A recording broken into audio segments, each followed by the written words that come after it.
សួស្តីបងប្អូនទាំងអស់គ្នានេះគឺជាវីដេអូវិធីដូអាតដែលជាសំណូមពររបស់បងប្អូនយើងដែលសំណូមពរមកកាន់ខ្ញុំបាទឲ្យធ្វើវីដេអូនេះឡើងដើម្បីជួយប្រាប់វិធីដូអាតអរគុណណាស់ដែលបងប្អូន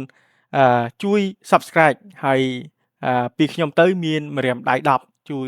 សូមអរគុណដល់បងប្អូនដែលជួយ Like ជួយ Share ហើយនិងជួយ Subscribe ពី Channel ធុនជ័យ Game អរគុណណាស់បងប្អូនទាំងអស់គ្នាហ្នឹងហើយកុំឲ្យរំខានពេលយូរយើងចូលដល់សាច់រឿងយើងតែម្ដង តើវិធីដូអាតហ្នឹងគឺវិធីដូបែបម៉េចហើយ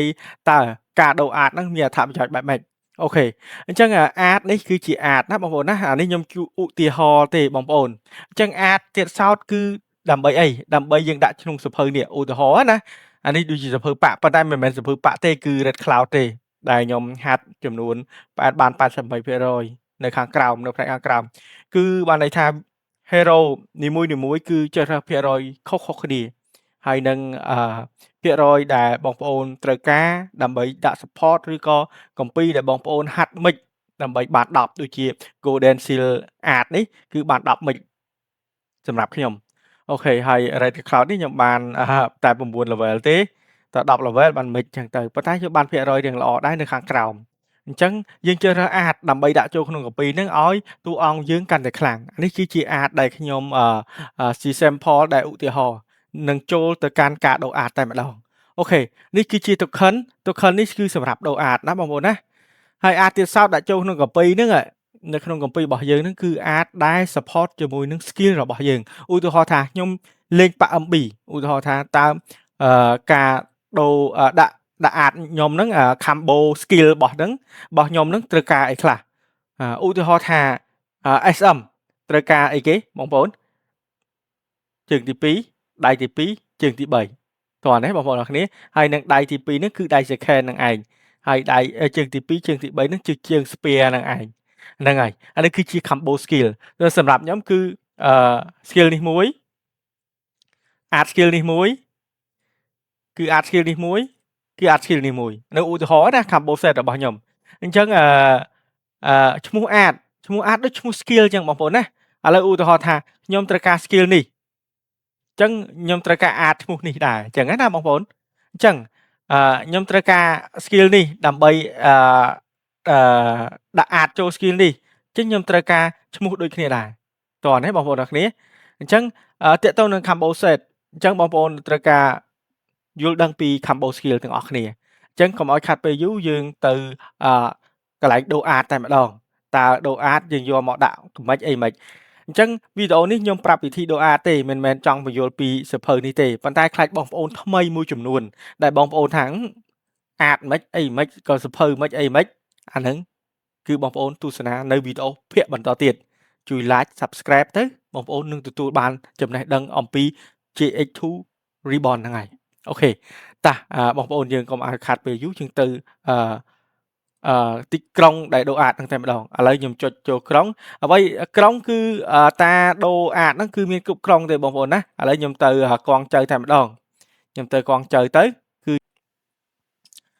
តាលោកនំបញ្ចុកភាគច្រើនណាបងប្អូនណានេះបងប្អូនមើលអត់នេះអត់ច្បាស់ខ្ញុំនេះ food trender នេះបងប្អូនណាគឺ food trender គឺបងប្អូនមើលអត់ច្បាស់កៃឡូពិបាកមើលគឺ food trender វាច្រើនគាត់នៅ number នេះ182តោះនេះបងប្អូនគ្នានៅក្នុងទីក្រុងកងចៅអូខេតោះយើងចូលទៅដូរតែម្ដងទៅអូខេអញ្ចឹងយើងចូលដល់ហើយបងប្អូនណាគឺយើងដូរ exchange set token for secret អាហ្នឹងគេដូរ token ប៉ាណាបងប្អូនណាគឺយើងអាចដូរបានអញ្ចឹងយើងចុចចូលទៅហើយបងប្អូនមើល token របស់យើងដែរបងប្អូនណាមើល token របស់យើងដែរ token ឧទាហរណ៍ថា token ខ្ញុំមាន10អញ្ចឹងខ្ញុំត្រូវយកដូរប៉ុន្មានអាចបងប្អូនយើងចូលមើលតាមនឹងដែរឥឡូវខ្ញុំមាន11ខ្ញុំថាខ្ញុំមាន10ចុះតោះនេះបងប្អូនគ្នាប្រហែលជាមួយអាចខ្ញុំនេះមួយអាចនេះត្រូវចំណាយ token 2បងប្អូនណាគឺ RAM ដុំប៉ាក់ទេពាក្យច្រើនខ្ញុំ RAM ដុំប៉ាក់តោះនេះបងប្អូនគ្នាឥឡូវយើងចូលជួគាត់តែម្ដងថាឥឡូវយើង exchange token ឥឡូវយើងចូលទី1បន្ទាប់មកគេសួរបងប្អូនណាគេសួរថាអ្នកត្រូវការដូរប៉ុន្មានអញ្ចឹងបងប្អូនមើលទៅវាច្រើនអានេះ RAM ដុំដូរ5 RAM ដុំអាចនឹងអស់35 Go ប៉ុន្តែទទួលបាន